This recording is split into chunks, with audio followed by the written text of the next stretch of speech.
A CEO of a software consulting firm is about to send one of his consultants out to bring an installation live. The consultant's been working on it for some time, and this is a big deal for the company.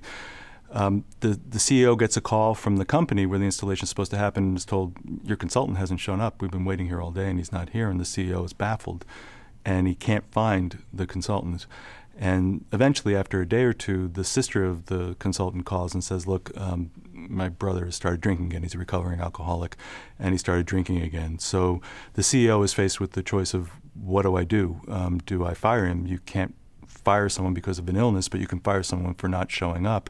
And by not showing up, this guy cost the company a couple $100,000 in business. So he consults with his father, who is involved with Alcoholics Anonymous because his father is a recovering alcoholic himself. His father says, fire the guy. He's got to hit rock bottom for him to take responsibility for himself. CEO is a little wrestling with that a little bit and consults with an outplacement clinic who says, well, we can help the guy. So the CEO weighs the decision about, do I go with my father, do I go with the outplacement clinic, and decides, I can't live with myself if anything happens to this consultant. Gets him into the outplacement clinic, and the guy comes back. The long story short is that this guy ends up doing it again, costing the company more money. The CEO is faced with the same choice of how far do I go to help this employee, and again he chooses to help the employee and continues to do this until eventually the employee just leaves the company.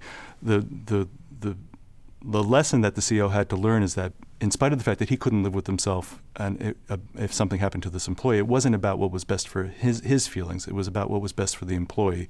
And everybody at that point was telling him, this guy has to take responsibility for himself. And the CEO, because of his own compassion, or what he felt like was compassion, couldn't see that this employee needed to take responsibility for himself. And the ethical responsibility would have been the ethical choice would have been to have the employee take responsibility of himself, which might have involved firing him.